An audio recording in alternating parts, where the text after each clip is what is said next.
El libro Potosí para mí es una obsesión que se fue adensando con los años, que yo no esperaba. Fui por primera vez a Bolivia en el año 2009 a hacer un reportaje sobre el trabajo de niños y niñas en la mina. Hice ese primer reportaje, me dio la impresión de que había mucho mundo por conocer allí, que yo apenas había rascado un poco la superficie. Volví, hice otro par de viajes más ya a pasar mucho más tiempo con las familias de allí y sobre todo conocí a una persona, esta niña Alicia. Cuando la conocí tenía 14 años y trabajaba en la mina y para mí fue deslumbrante porque era una niña que tenía una vida muy difícil, pues era casi una esclava en la mina, trabajando de noche, pero luego tenía una riqueza de facetas impresionante. Era una niña muy luchadora, que trabajaba de noche porque en realidad quería seguir estudiando por las mañanas, iba a la escuela, cuidaba a su hija, tenía una actividad política en asambleas de niños y menores trabajadores. Me parecía que era un hilo buenísimo para contar todo lo que está pasando alrededor, no solo en Potosí, sino en Bolivia, casi en el mundo, ¿no? Claro, se te amplía la perspectiva, porque al principio ves que el problema de un niño o una niña que trabaja es, bueno, que tiene que dedicar esas horas al trabajo, que eso tiene unos riesgos, peligros y perjuicios para su salud, que probablemente le dificulte el estudio, el juego, que es importante, pero te vas dando cuenta de que el problema es mucho más amplio, que esos niños y esas niñas caen en el trabajo porque sus familias están en situaciones muy precarias, sin una protección social. Lo que ves es que es una sociedad que no tiene una red para sostener a la gente que tiene una necesidad. Entonces, pues si el padre muere, el padre minero muere, si la madre enferma, falta dinero, no hay una ayuda. Entonces, es un problema general de pobreza y de falta de recursos sociales que afecta en todo, ¿no? Y estos menores al final, bueno, se dedican a trabajar, pero toda su vida ya gira en torno al trabajo, aunque intenten seguir estudiando, como era el caso de Alicia, que era bastante llamativo. Al final ella, ya digo, participaba en asociaciones de niños y niñas trabajadores que querían cambiar la ley boliviana, es decir, tenía una militancia política, escribían cartas a los políticos. Al final el trabajo es la parte más importante de su vida porque depende de la supervivencia de eso, ¿no? Entonces no es que durante unas horas estén expuestos a riesgos, es que toda su vida está centrada en el trabajo. Y el caso de Alicia es un poco excepcional y da un poco de esperanza porque, yo lo digo en el libro, creo que es la única persona de ese entorno que yo conocí que se imaginaba un futuro distinto. El problema precisamente es que si tú estás pensando a ver qué como mañana, tu plan de hoy es intentar algo para comer mañana. No te planteas voy a estudiar porque así dentro de 3 años tendré un oficio. Entonces, digamos que se capa cualquier posibilidad de futuro. Yo creo que eso es el golpe. No es que trabajo 6 meses y sigo adelante, sino que una vez que estás en ese nivel de supervivencia que trabajas para comer al día siguiente, se te cortan las posibilidades de futuro. Es muy raro, este caso es insólito y también quería contarlo por eso, porque es un rayo de luz. Es muy raro que alguien de 14 años esté trabajando y esté proyectando a la vez una carrera, una trayectoria, ¿no? Digamos que teóricamente hay planes para erradicar las peores formas de trabajo infantil, que es como lo llaman en Bolivia, pero luego no hay medios. En la realidad eso prácticamente no se cumple. Y las familias que conocí están al margen de cualquier protección social. Trabajan sin contratos, sin seguros, no conocen sus derechos tampoco, los engañan. Entonces, lo que yo vi es que es gente que está en el último margen, ¿no? Y ese es un problema también. Las únicas personas que yo vi, pues hay algunas ONGs occidentales allí, pues bueno, que está bien, ¿no? Y que dan algo de comida, lo que sea, lo básico. Pero lo que yo vi como única posibilidad de cambio es la lucha de la gente local, de estas profesoras, trabajadoras sociales, que en una pequeña asociación local de Potosí, de Bolivia, se preocupaban por estos niños y niñas, les ayudaban en sus estudios, les daban algo de comer, les daban talleres, por ejemplo, a las niñas sobre sexualidad, porque muchas eran víctimas de violencia sexual, algunas empezaban la prostitución a edades muy tempranas. Para mí hubo un cambio de mentalidad. El relato minero siempre son los heroicos mineros que tú ves en las estatuas de las plazas con el pecho, con los pectorales y la perforadora, ¿no? Es el héroe boliviano, el minero, ¿no? Que ha luchado contra las dictaduras y tal. Pero para mí fue un cambio de héroe. Es decir, para mí las heroínas son estas mujeres discretas, son discretas a la fuerza, porque si no pueden atraer la violencia, que están cuidando a esos niños y niñas. Y no solo están cuidando, están haciendo campañas en los medios, en el Ministerio de Justicia, para que se persiga a la gente que aplica esta violencia sobre todo niños y sobre todo niñas, ¿no?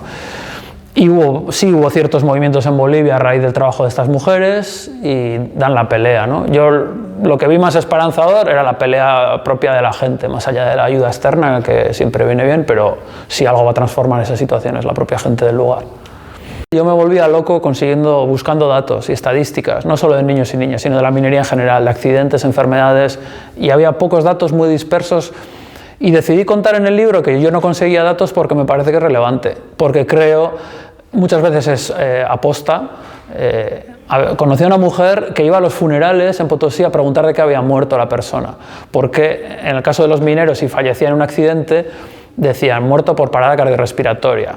Claro, todo el mundo muere por una parada cardiorrespiratoria. Si se te cae la montaña encima, te mueres por parada cardiorrespiratoria. Es decir, hay un propósito de ocultar la realidad de esas minas tan peligrosas que no deberían estar funcionando, con lo cual no hay datos. Yo intenté hablar con instituciones, fui a hablar con médicos del sistema público para que me hablaran de la silicosis, me daban citas que luego no cumplían, yo me encontraba con muros y decidí, bueno, es que esto es interesante contar que es imposible conseguir información, no hay una información clara.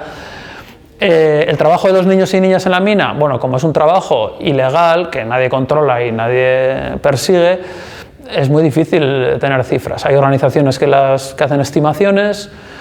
Cuando yo fui los primeros años siempre había unas cifras que decían en Bolivia hay alrededor de 800.000 menores trabajadores en general. No en la mina, sino en todo tipo de trabajos.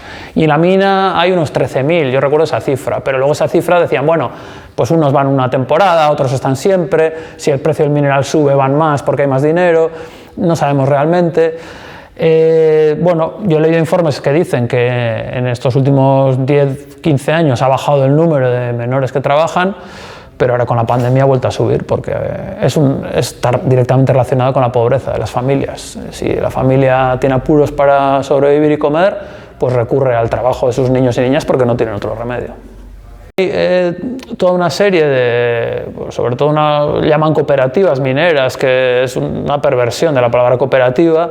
Se supone que tendrían que ser socios mineros en igualdad de derechos y cubiertos socialmente, pero esas cooperativas recurren en muchos casos a gente sin contrato, gente que viene del campo y no tiene estudios y les ponen a trabajar sin pagarles un seguro médico, recurren a niños y niñas y obtienen un beneficio porque, claro, extraen el mineral y les pagan mucho menos, ¿no? Y yo veía fraudes constantes. La madre de Alicia, por ejemplo, me decía, yo cobro tanto, no sé, 400 pesos, pero bueno, me pagan 320 porque el resto es para la cotización del seguro médico, pero luego resulta que no tengo seguro médico, me dijeron que hubo un problema con mis apellidos al hacer el papeleo.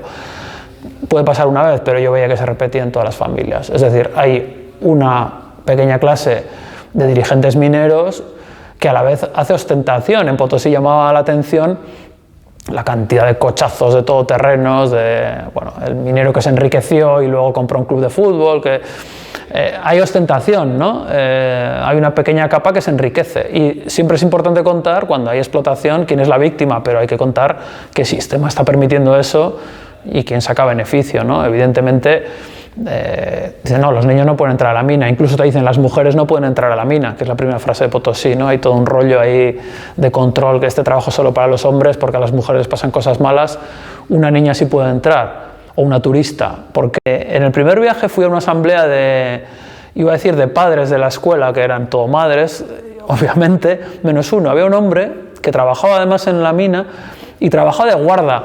Rompía un poco los esquemas, porque el trabajo de guarda es típicamente femenino. Son las mujeres, sobre todo viudas, a las que les dejan, bueno, cuidar la bocamina para ver quién entra, quién sale, cuidar las herramientas. Este hombre era guarda, él no quería trabajar dentro de la mina. Era raro porque era casi como un estigma trabajar de guardas, eso de mujeres, ¿no? Y además iba a las reuniones del colegio con su niño. Las demás madres lo adoraban, era un hombre amable, simpático, que se cuidaba de sus niños. Y a mí me pareció una cosa curiosa y fui muy torpe a no darme cuenta de que ahí había una gran historia, porque si yo hubiera contado esa historia con más detalles y yo hubiera seguido a este hombre, al que luego busqué y no encontré, hubiera podido contar que los hombres mineros no están determinados porque sí a ser violentos, a tratar mal a sus familias, ¿no? Hay posibilidad de que las cosas sean de otra manera y ese hombre era una demostración, ¿no?